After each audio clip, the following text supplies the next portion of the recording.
Jahon chempionati 2026 J guruhiga ham yetib keldik. Unda Belgiya, Misr, Eron hamda Yangi Zelandiya jamoalari ishtirok etishadi. Belgiya haqida nima deyish mumkin? To'g'ri, ular favorit hisoblanishi mumkin, lekin shaxsan mening fikrim ular kayfiyat jamoasi, ya'ni kayfiyat yaxshi bo'lsa, yaxshi o'yin ko'rsatadi. Murabbiyning taktikalariga aniq quloq solinmaydi. Ko'pincha shu holatlarga e'tibor berganman va Belgiyada har bir o'yinchi individual harakat qilishga harakat qiladi. Ya'ni individual yulduz deb o'zini hisoblashi mumkin. Ular jahon chempionatlarida 15-marta qatnashishlari, eng yaxshi natijasi 2018-yil Rossiyada bo'lib o'tgan jahon chempionatida 3-o'rinni olishgan va 26 ta futbolchidan tarkibdagi 23 tasi legioner. Misr haqida nima deyish mumkin? Bosh murabbiy Hosam Hassan hozirgi vaqtda va ular jahon chempionatlarida 4-marta ishtirok etishmoqda.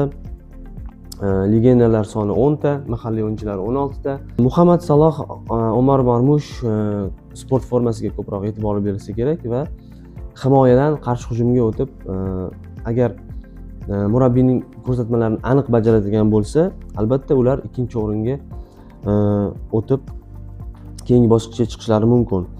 Eron hozirgi bosh murabbiy Amir Galinoy jahon chempionatlarida 7-marta qatnashmoqda va e'tiborga molik tomoni legionerlar soni 15 ta. Ular ham 2-o'ringa da'vogar hisoblanishadi. Ayrim o'yinlarda kerakli ma'noda ochkolarni qo'lga kiritishsa, albatta keyingi bosqich masalasini 2-turda ham hal qilishlari mumkin. Yangi Zelandiyani ko'pchilik tanimaydi, ko'pchilik outsider hisoblamoqda. Balki ochko olmasdan 4-o'rinni, oxirgi o'rinni egallaydigan jamoalar qatoriga qo'shishmoqda.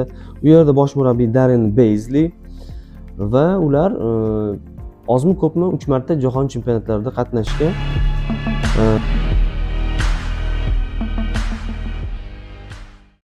H guruhi, bu yerda Ispaniya terma jamoasi o'rin olgan. Nafaqat guruhning, balki mundialning chempionligiga asosiy da'vogarlardan biri.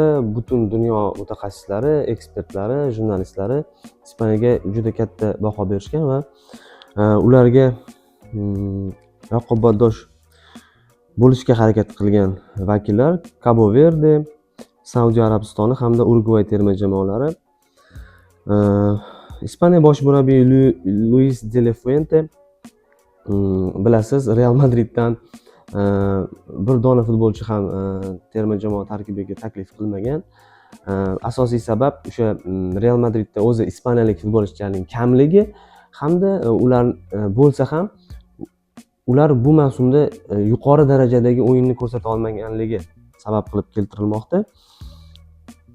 Va Ispaniya terma jamoasi 17-marta jahon chempionatida qatnashmoqda va ketma-ket 13-chisi hisoblanadi. Bunda yulduzlar Lamine Yamalni aytishimiz mumkin, Rodrini aytishimiz mumkin, Nico Williams, yana bir qator yosh va umidli o'yinchilari bor.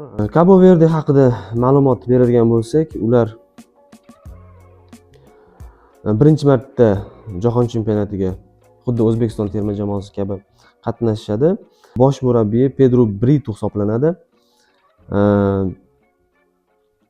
25 ta legioner o'yinchilardan tashkil topgan ekan, qarang. Uncha e'tibor bermaymiz, lekin shu Yevropa chempionatlarida o'rta miyona jamoalarda to'p surishadi.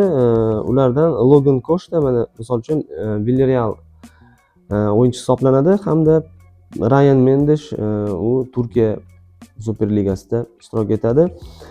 Saudiya Arabistondan ham bir yuqori darajadagi o'yinlar, natijalar kutishimiz noto'g'ri, lekin o'tgan jahon chempionatida esingizda bo'lsa, Argentinani 2-1 hisobida mag'lub etishgan. Albatta, realizatsiya tomonidan va qarshi hujum taktikasida o'ynashsa, nima uchun ular 2-o'ringa harakat qilmasligi kerak? Albatta, 4 yilda bir marta keladigan mundialda munosib ishtirok etish ularning qo'lidan keladi va jismoniy tayyorgarligi yaxshi, buni bilamiz. O'zbekiston milliy terma jamoasi ular bilan juda ko'p marta uchrashgan. Urugvay ham xuddi Belgiyaga o'xshab kayfiyat jamoasi deb hisoblayman shaxsan meni nazdimda. Chunki yulduz o'yinchilar juda ko'p, individual mahoratli o'yinchilar juda ko'p. Umid qilamanki, o'sha argentinalik mutaxassis Marcelo Bielsa ularni jipslashtirib, bir yagona yakdil jamoaga aylantirishga harakat qilgan va ularni jahon chempionatlaridagi ishtiroki soni 15 ta, juda ham tajribali jamoa. Endi ular haqiqatda 2 karra jahon chempioni, lekin bu juda ham oldin sodir bo'lgan 1930 va 1950 yillarda.